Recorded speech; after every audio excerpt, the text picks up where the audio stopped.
Hello everyone, we're going to talk about section 2.2, which is about the equations of lines. So the key geometric feature of a non-vertical straight line is how steeply it rises or falls as you move from left to right. So this steepness that we talk about, that's referred to as the slope of the line. And we can see here in figure 2.18, if you kind of zoom in on that, we can see that the slope is defined and it shows a line that passes through two different points. So point 1, or the first point, would be x1, y1, which we're going to call negative 5, 6. And our second point, or x2, y2, is going to be our lower point 4 and negative 7. So we can calculate the difference between the two x values, and we can find that just by subtracting x1 from x2, so that we get x2 minus x1, and using the points that we picked from figure 2.18, we can get 4 minus negative 5, which is positive 9. And then this is called the change in x. And you can see that's also defined in figure 2.18. Then we can find the difference between our two y values, which is calculated by subtracting y1 from y2. So we get y2 minus y1 is equal to negative 7 minus 6 is equal to negative 13. And then that would be called the change in y. So now we've defined our change in x and our change in y. So what we can do now is calculate our slope. So the slope of the line through 2 points, x1, y1, and x2, y2, which are the first and second points that we chose, where x1 does not equal x2, and we'll talk about why a little bit later. And that is defined as the quotient of the change in y and the change in x. So we divide the change in y by the change in x, and that's going to give us our slope. A side note, when you're calculating your slope, it doesn't matter which point you pick to be the first or the second. The only thing that matters is that you're subtracting your x values in the same order as you subtract your y values. So you could technically do y1 minus y2 as long as you do divided by x1 minus x2. So you have to start with the same number. Then also from figure 2.18, we can now calculate our slope. So if we see here, our change in x is 9, like we calculated earlier. Our change in y is negative 13. So to find our slope, we're just going to divide our change in y by our change in x. So we're going to get negative 13 divided by 9. So that would be our slope for that line on figure 2.18. You might also heard slope to be calculated as the rise over the run. That's another common thing that people try to remember when they calculate slope, which is also very helpful because you can see here our rise, or technically fall in our case, since we have a downward slope, would be negative 13 over our run, which was positive 9. So we have that our rise is a negative rise since we have a negative slope here. So even if it's negative, it's always good to remember that. Now we can move on to our first example. So we just want to find the slope of the line that goes through our pairs of points. So we're going to start with problem A. So we can remember that our slope, or m, which is normally called, will be our change in y divided by our change in x.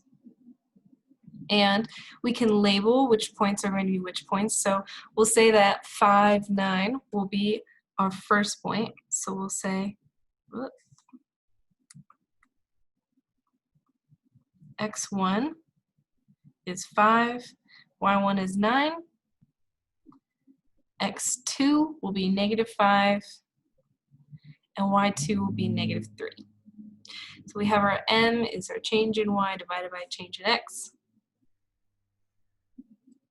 So we can calculate that. So our change in y, as we remember, it's going to be y2 minus y1.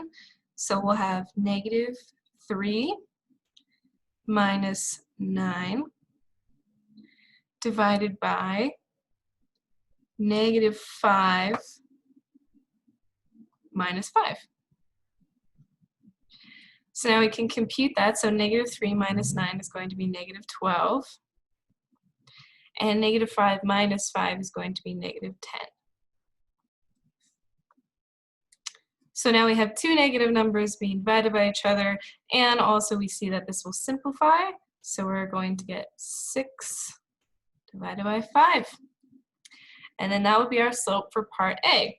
So our slope between the lines of 5, 9 and negative 5, negative 3 is 6/5.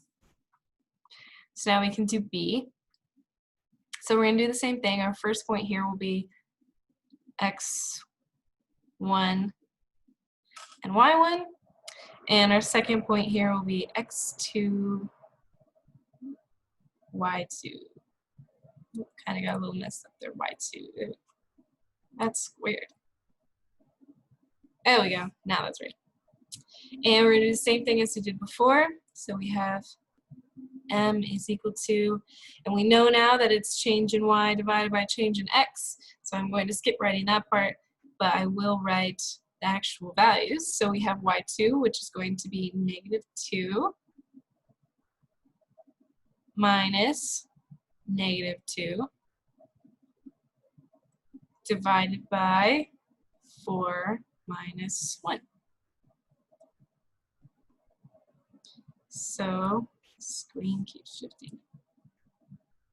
When we calculate that, 2 minus negative 2, that's just going to be negative 2 plus 2.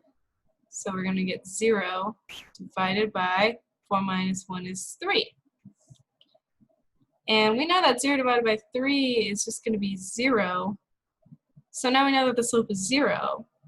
Well, if we think about it, if you have a slope of 0, that means that your line is just flat. And that means that we have a horizontal line.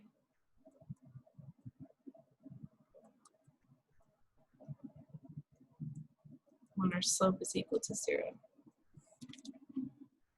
So since we know that this slope is going to be 0, this line is a horizontal line. And we'll kind of touch on more on that in a little bit here. And we can go on to our second example. So we want to find the slope of this line. And we're just given a graph, so we're not given any points or anything. And I'm going to mark this graph. Everything is just going by 1. And let's pick some points. So let's start with maybe this point up here, which is 2, 2. And maybe our point closest to the bottom, let's pick this one, which will be 2, negative 3. So now we want to calculate this the same way that we did before. So we get our slope, let's pick our points first. So our first one is going to be 2, 2. So we'll say x1, y1. And then our second one will be x2, y2. All right, so we want y2 divided by minus y1 divided by x2 minus x1. So in this case, we're going to get y2 is 3 minus y1, which is 2, divided by x2, which is 2, minus x1, which is also 2. So we're going to get 1 divided by 0. And you cannot divide any number by 0, so this is going to be undefined. So in this case, our slope is completely undefined and we can't find any numerical value for it. And whenever we have an undefined slope, that means that this is a vertical line.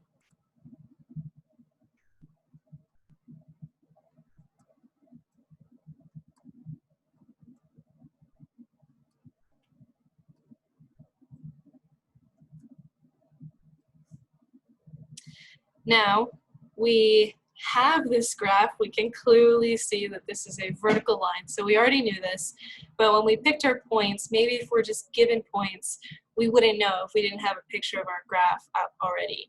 So if your slope is ever undefined, that automatically means that you're dealing with a vertical line.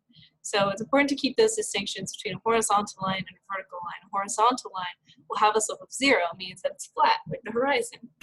But if you have an undefined slope, it means that it's going to be up and down. And it's undefined because technically it's going upwards at a rate of infinity and downwards at a rate of infinity. So you don't really know what the value is.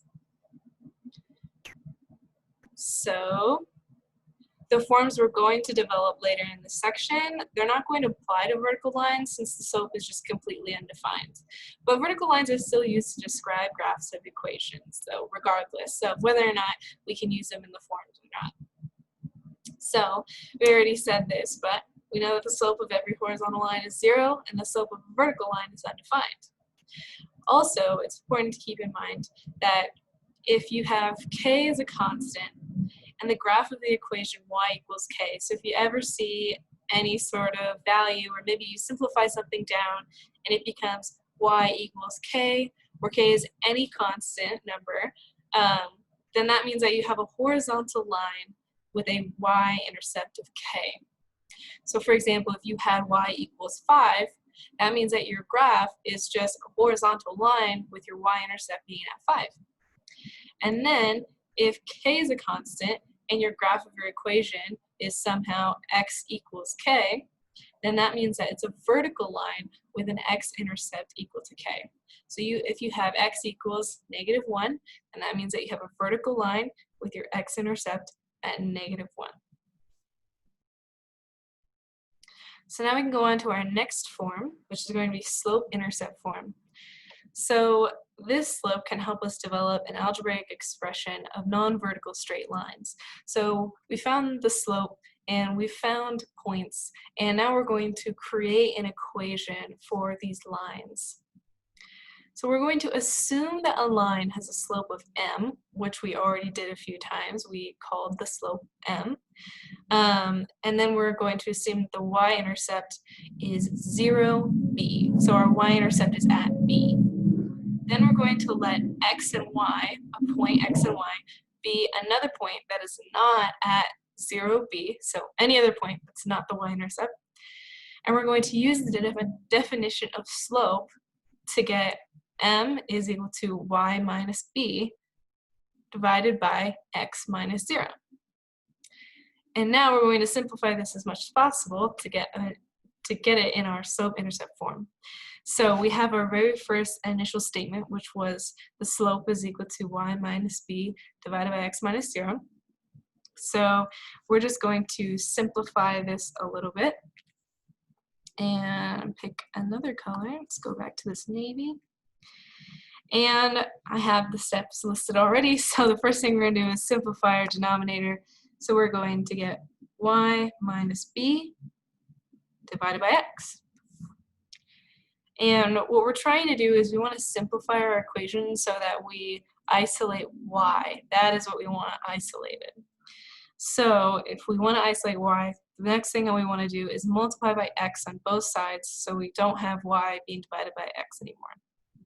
So we're going to get mx is equal to y minus b. Then, since we want to isolate y, we're going to add b to both sides, and we'll get mx plus b is equal to y. And since we want our expression to be a little bit prettier, we're just going to reverse our equation so that we get y is equal to mx plus b. And we're going to highlight that. It's very important. So this y equals mx plus b is our slope-intercept form. So what we have is y is equal to the slope times x plus our y-intercept. And it's called the slope-intercept form because all you really need is the slope and the y-intercept of a line for this equation to be satisfied.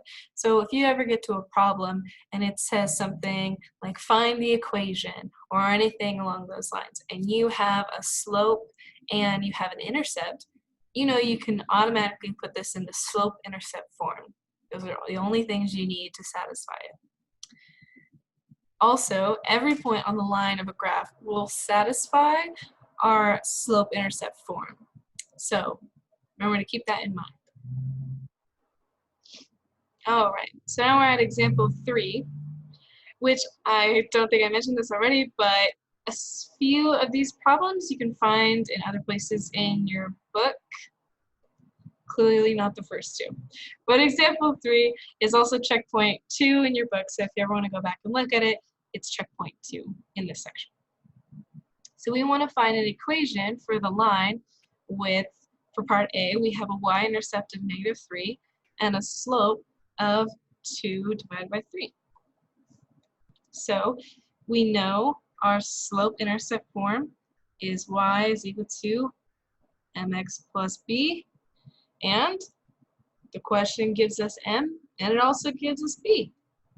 So if we plug these in, we'll get y is equal to m, our slope, which is 2/3 x, and our 2/3 is being multiplied by all of x, so you can put in parentheses if you would like, or you can put the x in the numerator, but your x does not go in your denominator. That's the most important thing to remember. And then we have our y-intercept, which was -3. So it would technically be plus -3, but we can just write -3 as our answer. Then for part B, we have our y-intercept is going to be 1/4, and our slope is going to be -3/2. And we already know our form is going to be in y equals mx plus b, and we know our m, or our slope, will be -3/2, which we have times x, plus our y-intercept, which is 1/4. All right, and those are our equations for A and B. So those are our equations of those lines. Now for example 4, which is also example 5 in your book, is we want to find an equation of a horizontal line with a y-intercept equal to 3. So we've already gone over this a few times, but remember that a horizontal line is a slope of 0. So we can write that again. Horizontal line, slope equals 0. So if we put this in our slope-intercept form, we're going to get y is equal to 0 times x plus 3. And our answer will just be y equals 3. And this matches our definition that we had a little bit earlier, which was if k is a constant, then the graph of the equation y equals k, so in our case y equals 3, is a horizontal line with the y-intercept 3. So that completely matches that definition that we have here. So our equation of the line is just y equals 3. That's it. So now we can see that the slope-intercept form can also be used to show how the slope measures the steepness of a line.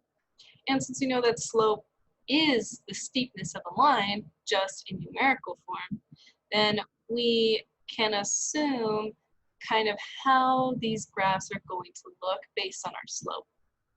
So if we think about the direction of our line, and we're always going to be going from left to right, and if our slope is positive, it's going to go upward, so it's going to go up. If it's a horizontal line, we know it's flat, it's going to have a slope of 0. And if the line is going downwards, like this, like falling, then we're going to have a negative slope. And if it's a vertical line, we know that our slope is undefined. It's also to remember that when you have a larger slope, it's going to be a steeper line. So something that looks like this versus if you have a smaller slope, you're going to have a less steep line. So this would be like a larger slope, and this would be a smaller slope. See, the steepness changes. So now we can go on to the slope of parallel and perpendicular lines. So two non-vertical straight lines are parallel if they have the same slope, and two non-vertical straight lines are perpendicular if the product of their slopes are -1. So that means that if you multiply their slopes together, the answer will be -1. You may also have heard at some point that two non-vertical straight lines are perpendicular if the slope of one line is the negative reciprocal of the other. And just a reminder, the negative reciprocal would be that if you had some value, let's say a, the negative reciprocal of that is -1 over a. So technically, you're just switching your numerator and your denominator, and you're adding a negative sign. So if we had 4, our negative reciprocal would be -1 over 4, since 4 is technically 4 divided by 1. If we had maybe 3 over 4 or 3/4, our negative reciprocal would be -4 over 3 or -4/3. So we can go on to example 5, which is numbers 33 and 34 in your book. I just combined them to be A and B for our example. But we want to determine whether each pair of lines are parallel or perpendicular. So, and we have our equations here, and they're in what we call standard form, where it's something times x plus or minus something times y is equal to some constant. So these are in our standard forms, but we want to rearrange them to get them in our slope-intercept form because we know that form and we like that form. So we want to get it in that form as much as possible so we can analyze it a lot easier. So we want to determine whether each pair of lines are parallel or perpendicular. So we're looking for the same slope or the negative reciprocal slopes, which is also going to be, if we multiply them, they will equal -1. So if we start with 4x minus 3y is equal to 6, we want to rearrange this. So we're going to add 4x on each side to get -3y is equal to 4x plus 6. And if you notice, I put 4x before 6 just because I already want it in that standard form. You can, or our slope-intercept form. You can have 6 plus 4x, but since you're adding things, you can rearrange them as well. So I just rearranged them to say -3y is equal to 4x plus 6. So now we can divide everything by -3.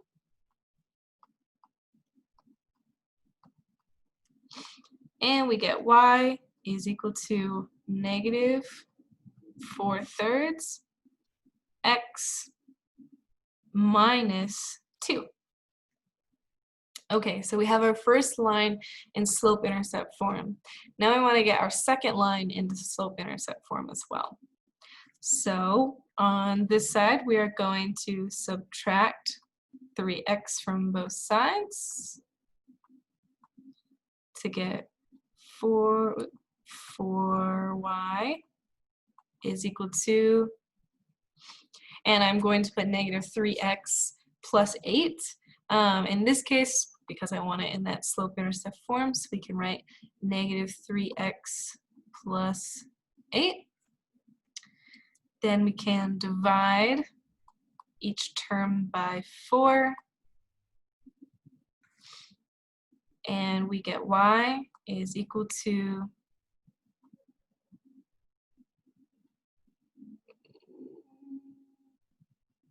-3/4x plus 2. And just notice that I made a mistake in my last line. This should have been -4x. So if any of you caught that, good job. But if not, it's okay because we all make mistakes, clearly.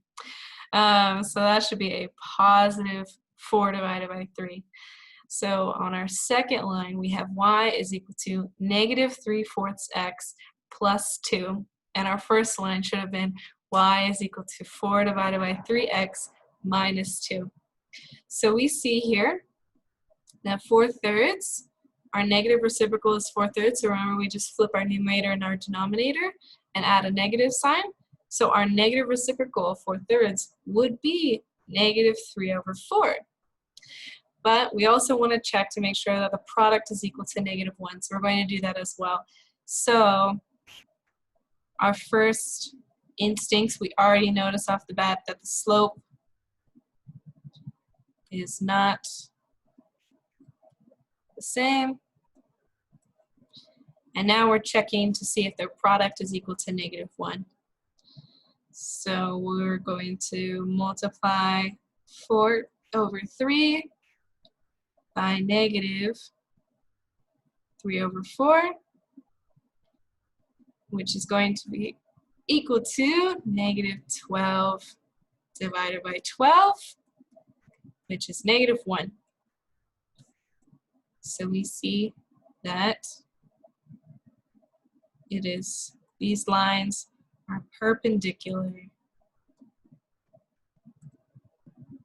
Also, this is not a minus or a negative sign, just little dashes. Said I right? Ooh, there we go. Okay, so we know that part A, these lines are going to be perpendicular. So now I want to try for part B. So we're going to do the same thing as we did before. We're going to start with our 2x minus 5y is equal to 7 line. So we're going to subtract 2x on both sides. We'll get -5y is equal to -2x plus 7. And then we want to divide by -5. Then we get y is equal to, y is equal to -2 divided by -5 is 2/5. So we're going to get 2/5x minus 7/5. Okay, so that's the equation for our first line, and now we want to find the equation for our second line. So doing the same thing, and if we notice, this is not in standard form. It is kind of in between slope-intercept and standard form because we have a y term on one side and our x term on the other side, but we really want that -5 to be on the side with x. So all we're going to do in this case is we're going to add 5 to both sides. We're going to get 15y is equal to 6x plus 5. Then we can divide each term by 15. And we get y is equal to 6x divided by 15 plus 1/3. And so we have 6x divided by 15, but we can simplify that more. So I'm going to write little arrows here. This is going to be y is equal to, and if we simplify that down, that will be equal to 2/5x plus 1/3. So we clearly see that both of these lines have the same slope. So these lines are parallel. And so they are parallel because they have the same slope, but our y-intercepts do not matter at all. So our y-intercept for our first equation won't be, or it will be -7/5, and then our y-intercept on our second equation is 1/3, and the difference in them does not matter at all. All that matters is the slope. The slopes are the same, therefore they are parallel. All right, moving on, we have our point slope forms. This is going to be another form that we are able to use to declare an equation of a line.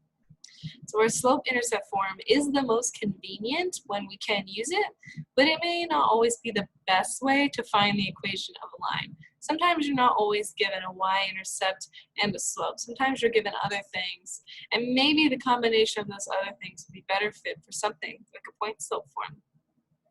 So suppose you have a line that has slope m, and x1 and y1 is a point on the line. Then we want to let x and y be another point on the line which is not equal to x1 and y1. And we're going to use the definition of the slope to get m is equal to y minus y1 divided by x minus x1. And now we're going to fill this in. I'm going to use this navy color. And I already wrote out the steps as well. So we're going to multiply each side by x minus x1. So we're going to get m times x minus x1 is equal to y minus y1. And we are almost there. We are just going to reverse our equation to get y minus y1 is equal to m times x minus x1. And that is our point slope form. I like that. And that is our point slope form. So now we know if a line has a slope m and it passes through a point x1, y1, then y minus y1 is equal to m times x minus x1, and that is our point slope form of our equation. And we know that it's called the point slope form since all it needs is the slope and a point in order to be satisfied. Just like in our slope intercept form, all we needed was a slope and our y-intercept to satisfy that form. So in this case, we can use any point and the slope, and we use our point slope form. So we're going to do example 6 here, which is also checkpoint 7 in your book if you would like to go and see that.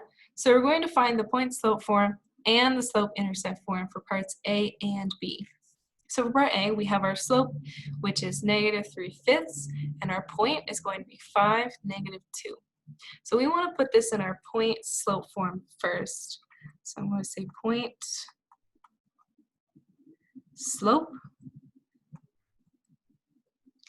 And what we're going to have, which we know, is y minus y1 is equal to our slope times x minus x1. And in this case, 5 is x1, -2 is y1. So when we put this in our form, we're going to get y minus y1, which was -2, is equal to our slope, which is -3/5, x minus x1, which is 5. And I want to simplify this a little bit further so we can get y plus 2 is equal to -3/5 times x minus 5. And this is our point slope form. So I'm going to write PS form because not a whole lot of room I gave myself. So we have our point slope form, which is going to be y plus 2 is equal to -3/5 times x minus 5. And now we have to find slope intercept form. It's really easy to find slope intercept form from point slope form because all we have to do is simplify and isolate y again, and we'll have our slope intercept form. So let's simplify this a little bit more. Let's distribute our slope. So I'm going to multiply our slope by x and by -5. So I'm going to get y plus 2 is equal to -3/5 times x. And then we're going to multiply -3/5 by -5. And this is going to give us plus 3, because that technically would be -3 times -5, which is 15, divided by 5, which is 3. So now all we have to do, since we want to isolate y, is we're just going to subtract 2 from each side, and that will give us y is equal to -3/5 x plus 1, and that is our slope intercept form. All right, so we found our point slope form and our slope intercept form for the given items we had, which was our slope was -3/5 and our point was 5 and -2. All right, so let's do our second one here. We already know that point slope form is y minus y1 is equal to m times x minus x1. So we're going to put our items in this form right away, and we have that our slope is 1/3 and our point is 6, 8. So we're going to write, or let's call them first. So 6 will be x1, 8 will be y1. So we have y minus y1, so we're going to get y minus 8 is equal to, oh, I'm going to run out of room, so I'm going to rewrite this. Y minus 8 is equal to m, which is 1/3 times x minus x1, which is 6. So we have y minus 8 is equal to 1/3 times x minus 6. And there's no simplification to be done with that for our point slope form, so we know that this is point slope form. And now we just want to simplify it to get our slope intercept form. So we're going to distribute our slope, so we're going to multiply 1/3 by x and by -6. So we're going to get y minus 8 is equal to 1/3 x, and -6 divided by 3 is going to be -2. And then all we want to do is isolate y, so we're going to add 8 to both sides. And this gives us y is equal to 1/3 x plus 6.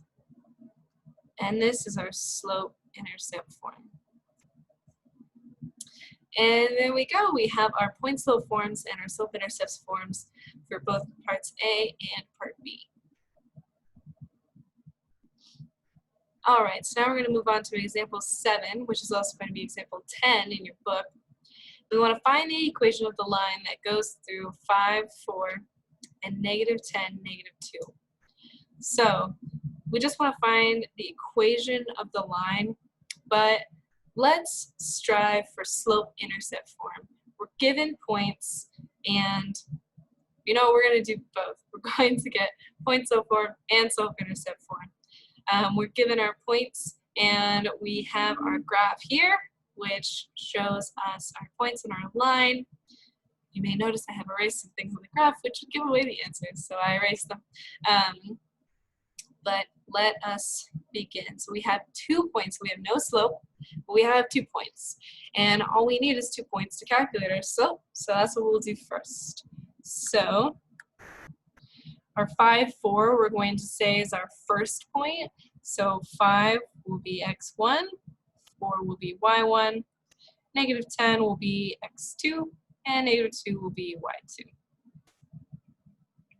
And we want to calculate our slope, which we know is the change in y divided by the change in x, which is also y2 minus y1 divided by x2 minus x1.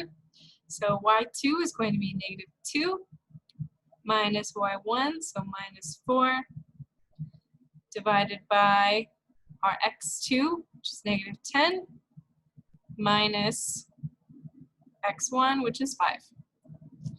And this is going to give us -6 divided by -15.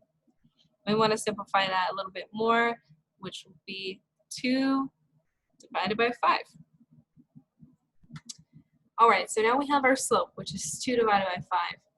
And we're going to solve for point slope form first. So if we want to solve for point slope form, we have 2 points. And we also have our slope. So we can just pick one point first, find an equation, and then pick our second slope, or pick our second point, and just make sure that the equations are the same. So let's pick our first point now. So we're going to pick 5, 4 first. So if we want to put this in point slope form, we're going to get y minus y1, which in our case is 4, equal to our slope, which is 2/5, times x minus x1, which is 5. And so now we want to simplify this. We want to get it in our slope-intercept form. So let's distribute our slope.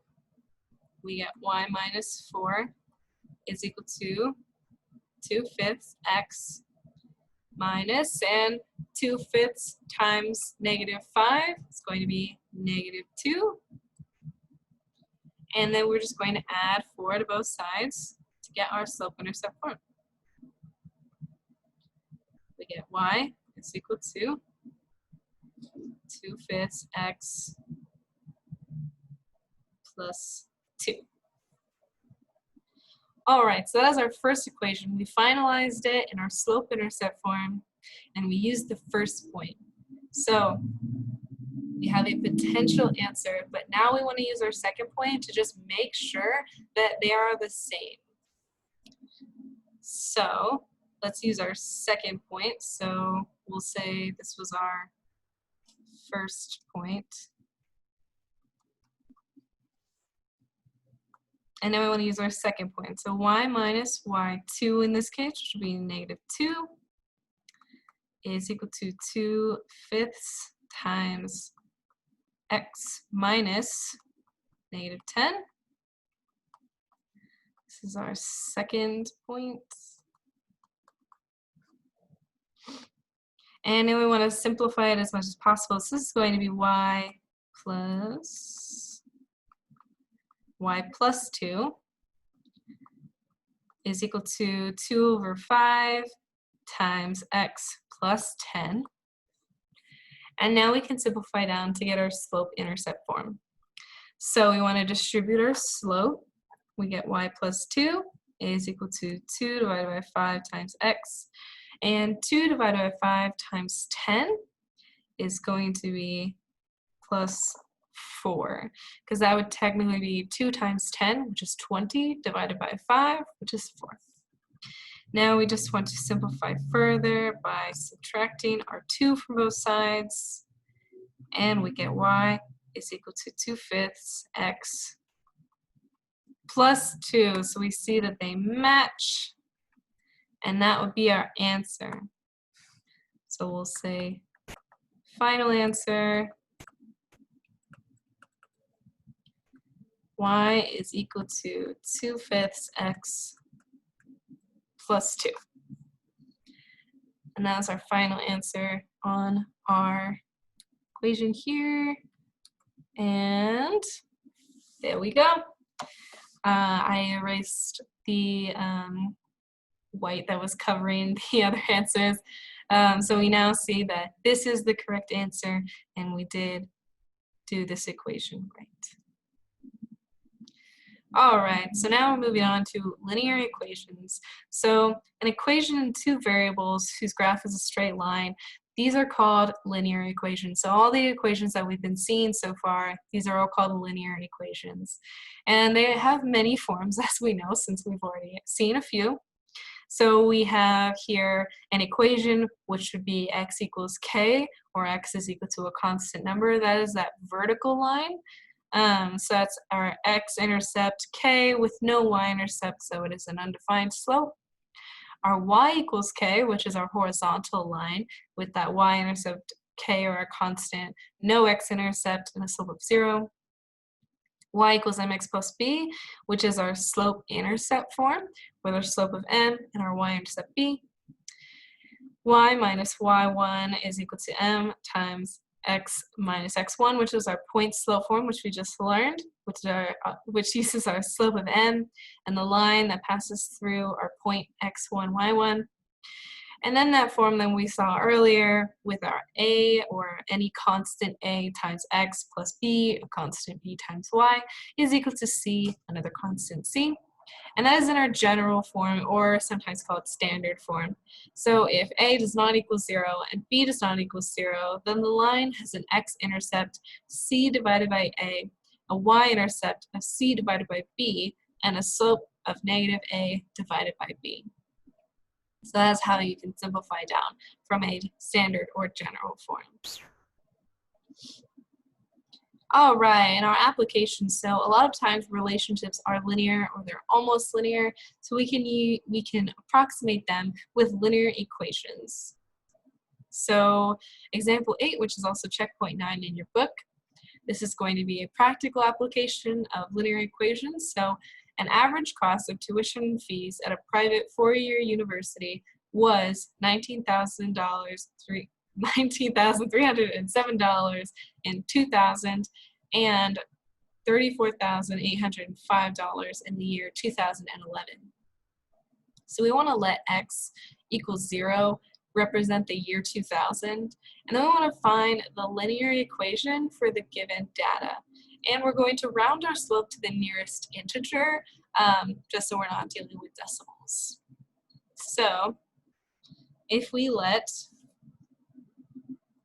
x equal years and y equal cost, which is in dollars, then what we want to do, of course, is find our slope.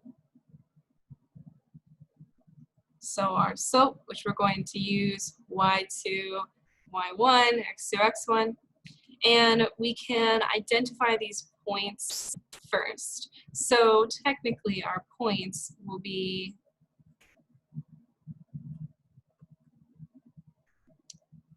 in year 2000, or x equals 0, we had 19,307. And in 2011, or year 11, we had 34,805. And we're going to call this x1, y1, and x2, y2. So now we have our x1, y1s, and our x2, y2, so we can calculate our slope.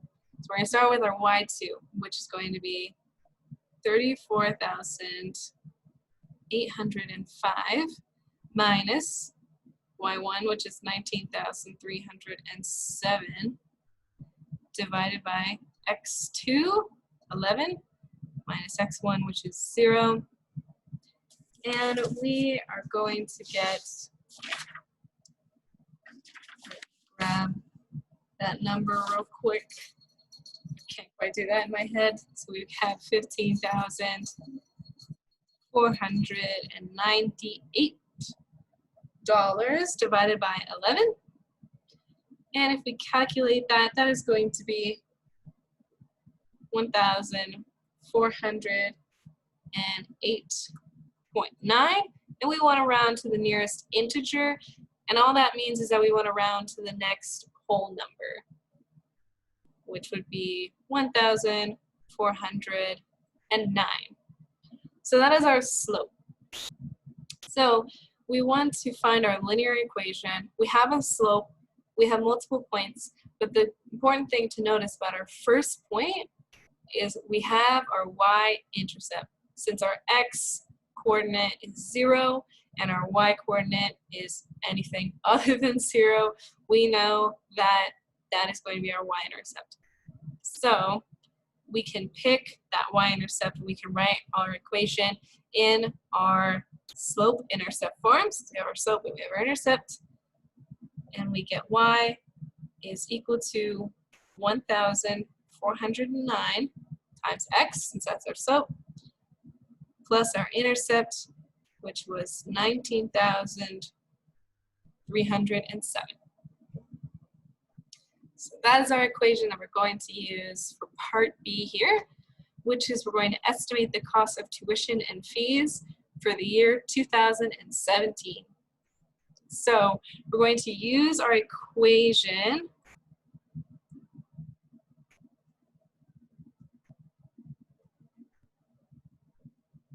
from part A.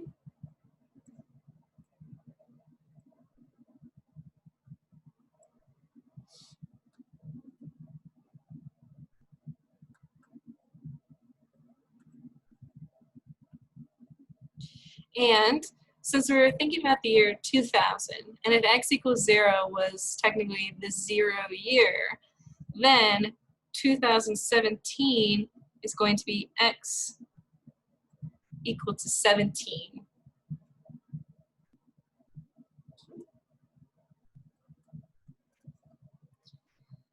So to find the cost of tuition and fees, all we need to do, and since y is the cost of tuition and fees, that's what y represents, all we have to do is plug in this value for x and solve for y.